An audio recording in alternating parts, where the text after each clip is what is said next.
GP Miami dan rangkaian balapan di Eropa pada pertengahan kalender akan jadi penentu apakah Mercedes akan lanjut mendominasi F1 2026 sampai akhir musim nanti. Penerapan ADUO serta prosedur baru pengecekan rasio kompresi mesin pada bulan Juni nanti diproyeksikan akan berikan angin segar kepada tim rival seperti Ferrari untuk bisa pangkas ketertinggalan. Ferrari diprediksi akan dapatkan jatah antara 1-2 upgrade komponen mesin tambahan dari FIA karena jarak performa mereka dengan pabrikan tercepat ada di rentang 2-4%. Jika skuad Maranello bisa manfaatkan alokasi tersebut dengan baik atau bahkan bisa mendapatkan ekstra tambahan upgrade lagi di fase kedua ADUO nanti, Ferrari jelas punya keuntungan besar yang bisa dimaksimalkan. ADUO dipastikan jadi topik panas dalam 2 pekan ke depan, karena FIA baru akan umumkan bagaimana urutan performa serta gap-nya pada GP Miami nanti, dan bisa diterapkan mulai GP Kanada. Yang jadi bahan perdebatan sampai sekarang adalah tidak ada yang tahu pasti seperti apa prosedur dan metode seperti apa yang dilakukan oleh FIA dalam menentukan urutan performa tiap pabrikan. Apakah hanya tim-tim pabrikan utama saja yang dihitung atau performa dari tim customer juga ikut ke dalam faktor penentuannya? Kalaupun iya, faktor apa saja yang dijadikan pertimbangan dan adakah penyesuaian jika melihat perbedaan kapabilitas antara tim pabrikan dengan tim customer? FIA tidak atau belum menunjukkan prosesnya nanti seperti apa, dan banyak pihak mendorong adanya transparansi soal bagaimana mereka menentukan urutan soal ADUO ini. Bahkan sebelumnya, sudah ada kecurigaan terhadap sejumlah pabrikan yang sengaja menahan performa mesinnya atau sandbagging. Entah itu supaya dia memperoleh jatah ADUO ataupun mencegah tim rival mendapatkannya.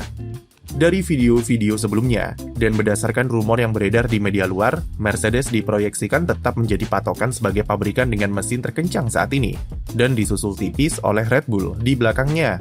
Sementara 3 pabrikan lain, yaitu Ferrari, Audi, dan Honda, akan mendapatkan jatah ADUO. Toto Wolff nampaknya tak sepenuhnya senang dengan penerapan ADUO ini, yang jelas-jelas memberikan keuntungan kepada Ferrari sebagai tim rivalnya sekarang. Dia mengatakan, jika sistem ADUO seharusnya tetap jadi sebuah mekanisme untuk mengejar ketertinggalan dari tim lawan, dan bukan menjadi batu loncatan bagi pabrikan untuk jadi jauh lebih kencang.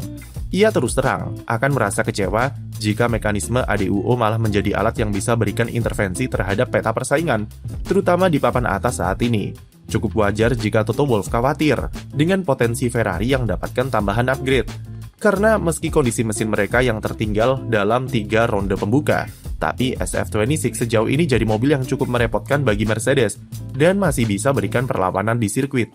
Andai Ferrari dapatkan tambahan 2 upgrade mesin pada GP Kanada, posisi Mercedes jelas berada dalam ancaman yang lebih serius ketimbang 3 balapan pertama.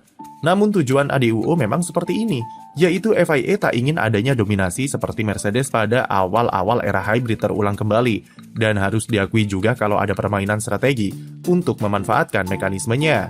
Mercedes menurut kabar yang beredar sengaja hanya memakai 75% dari potensi maksimal mesinnya, yang tujuannya selain untuk menjaga reliabilitas, tapi disinyalir juga untuk cegah pabrikan lawan dapatkan ADUO. Ferrari juga banyak dirumorkan sengaja sandbagging karena mereka sudah tahu kalau mesinnya kalah dari Mercedes dan memutuskan untuk menahan performanya untuk peroleh jatah ADUO sampai 4% atau 2 ekstra upgrade. Pemilihan turbo yang lebih kecil juga dikatakan sebagai langkah strategis Ferrari.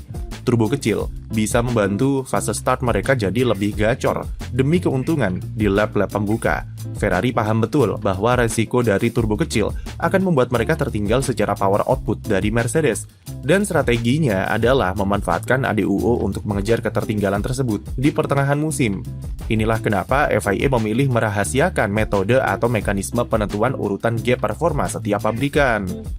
Jika FIA membuka faktor-faktor apa saja yang dijadikan penilaian, maka pabrikan bisa dengan mudah memanipulasi performanya terhadap faktor-faktor tersebut untuk mempermainkan sistemnya demi dapatkan upgrade tambahan. Dengan ini, FIA bisa menjaga ADUO untuk tetap berada di bawah kendali mereka, meskipun beberapa pabrikan ada yang mencoba untuk bermain strategis dengan mekanismenya.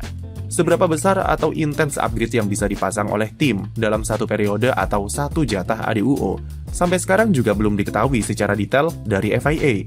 Yang jelas adalah modifikasi hanya mencakup combustion engine saja, dan tidak masuk ke ranah baterai seperti deployment, harvesting, ataupun sistem kelistrikannya. Bagi Mercedes, sebenarnya posisi mereka masih ada di atas angin, mengingat status mereka sebagai pabrikan dengan mesin terkencang.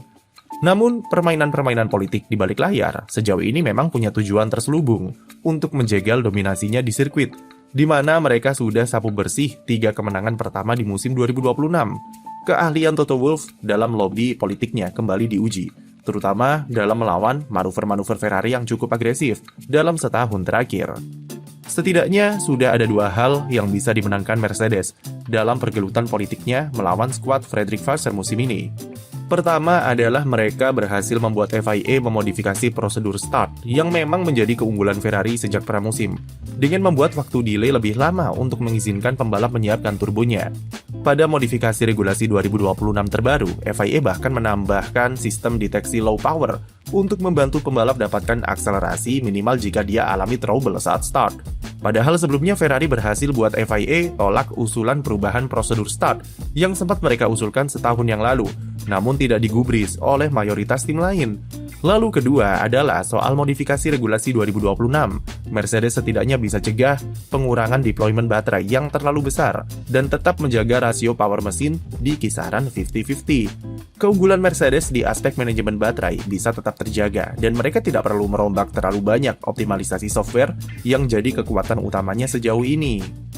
Tapi, Ferrari juga berikan perlawanan yang bagus kepada Mercedes di aspek politik, seperti strategi mereka untuk dapatkan ADUO namun tetap bisa menjaga streak podium beruntun musim ini.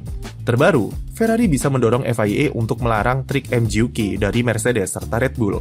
Diketahui jika Mercedes dan RBPT memanfaatkan celah di regulasi yang mengizinkan power dari MGUK dimatikan secara total untuk dijadikan keuntungan di sesi kualifikasi. Normalnya, penurunan power MGUK hanya bisa dilakukan secara bertahap dengan dikurangi 50 kW per 1 detik sampai menjadi 0 untuk mencegah adanya penurunan power secara signifikan.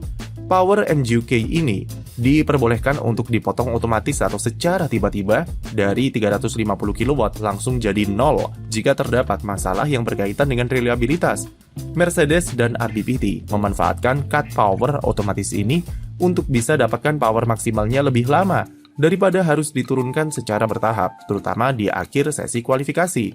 Sebenarnya, FIA sudah punya mekanisme untuk mencegah pabrikan memainkan hal tersebut, yaitu jika powernya dipotong langsung jadi 0, maka MGUK akan mati selama 60 detik secara otomatis sebelum bisa diaktifkan kembali. Tapi pada kasus Mercedes dan RBPT, mereka bisa mematikan MGUK secara tiba-tiba pada akhir hot lap di kualifikasi atau sebelum mobilnya sentuh garis finish. Jadi tidak ada masalah jika powernya berkurang signifikan setelah garis finish, karena trik ini dilakukan pada akhir hot lap.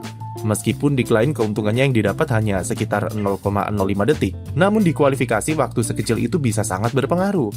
Ferrari adalah pabrikan yang pertama kali melobi kepada FIA untuk meminta klarifikasi dan setelah analisis lebih lanjut, FIA akhirnya melarang trik MGUK ini pada GP Miami.